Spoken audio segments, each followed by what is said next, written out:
Hi guys, welcome to MySmartPrice reviews, and today we are going to unbox and review the Galaxy S Duos. The Samsung Galaxy S Duos retails for around 16,000 rupees, and this is one of the best dual SIM phones in its price range. Now let us check out the specifications of the Samsung Galaxy S Duos. It has a 7.2 HDPA 3G and a 1 GHz Qualcomm CPU along with a 4-inch WVGA LCD screen. It also has a 5 megapixel autofocus camera with LED flash and a VGA camera on the front. The Samsung Galaxy S Duos also comes with Android 4.0.4 Ice Cream Sandwich pre-installed along with Samsung's own TouchWiz Nature UX skin. Apart from that, it also has GPS and other necessary sensors such as proximity sensor and accelerometer. Now let us unbox the Samsung Galaxy S Duos.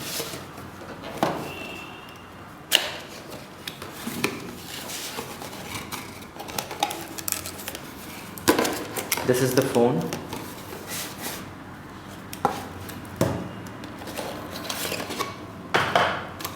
And you get in-ear headphones with inline mic,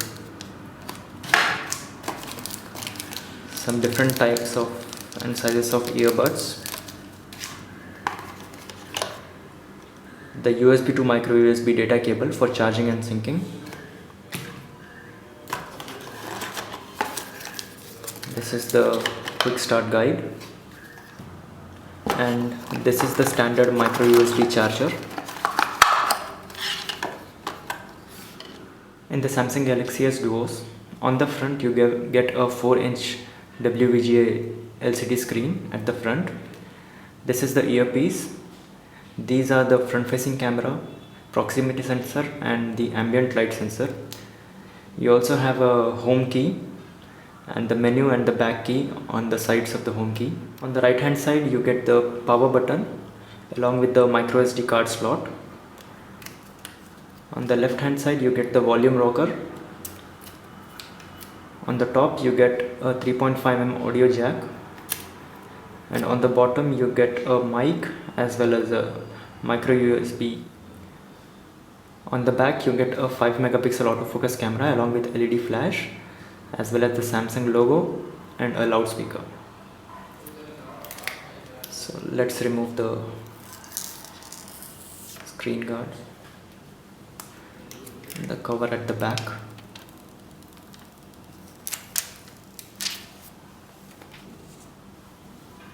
This phone has an all plastic body in white or black colors. If you can notice, this phone looks exactly similar to the Samsung Galaxy S3 and more so in the white color. And people are liking this design in the white and silver accents. The build quality of this phone is very good. There are no build quality issues here. But the silver color at the sides may come out if you start to use this phone after some months. But other than that, no build quality issues here. The 4-inch LCD screen on this phone is excellent. It has very nice colors and good sunlight legibility. Even the touch accuracy is very good. And this is the multi-touch test. As you can see, it has 5 multi-touch. Even the accuracy of the touchscreen is very good. The 5 megapixel autofocus camera in this phone performs well. Now let's check out the speed of this camera. Let's click the photo of this box.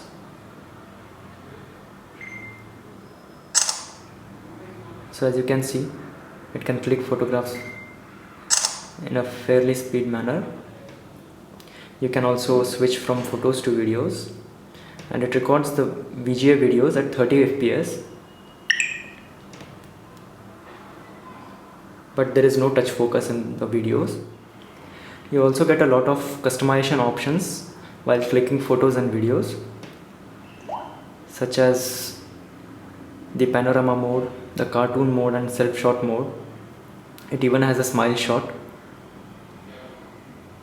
and you can change the flash settings. You can switch to front-facing camera. On the whole, this camera performs very well in its price range. The UI on this phone is very good, very nicely designed. It comes with the Samsung Nature UX and it is very fluid. It comes with some pre-installed apps such as the Chat on Messenger and the File Manager, as well as a very good music player and the S Planner application for calendar. Samsung has used a very good UI in this calendar application. You can switch to the year mode so you can have a look at all the months at once. You can also switch to the week mode or the day mode.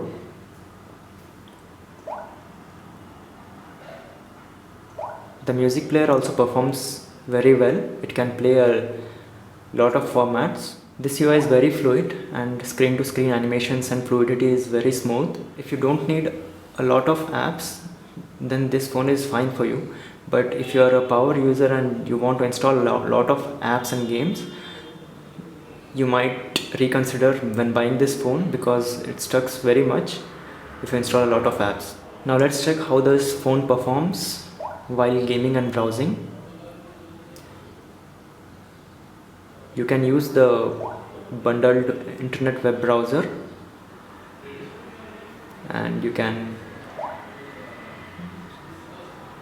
use unlimited number of tabs. Let's go to MySmartPrice.com.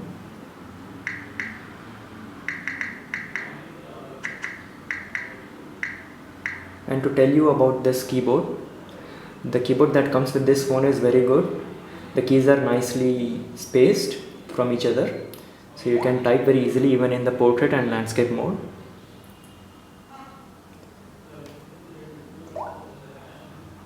You can even request for the desktop view in the websites, so you can browse full-blown web pages.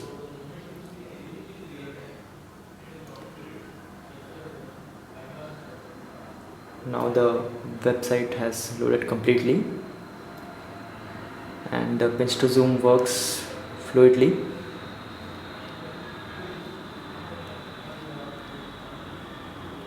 Now let's load up theverge.com.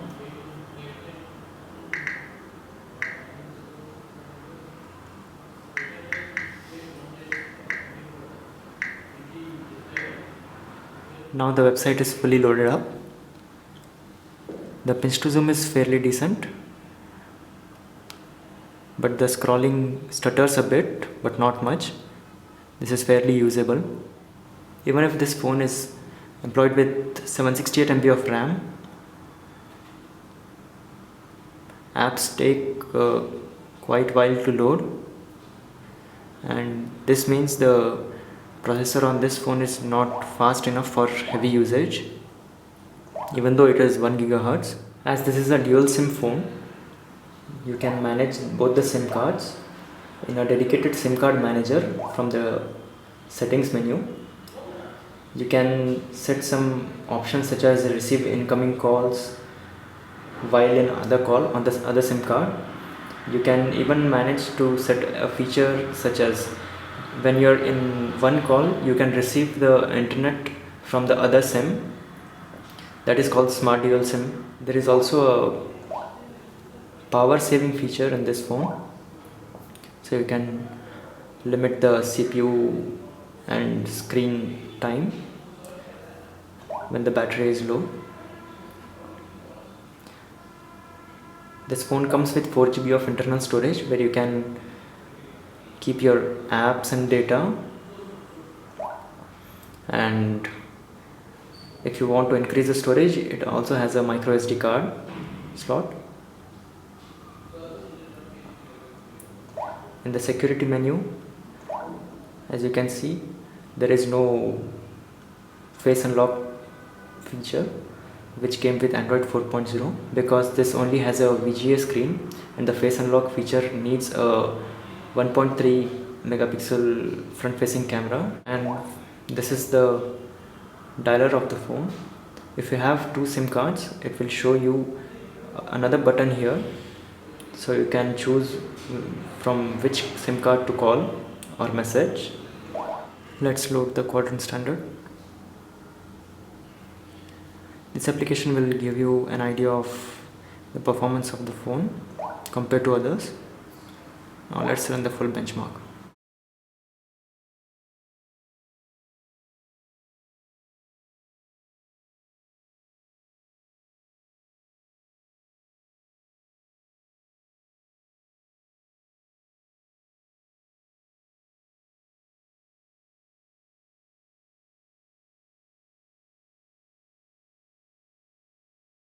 As you can see, this phone has scored around 1400 points.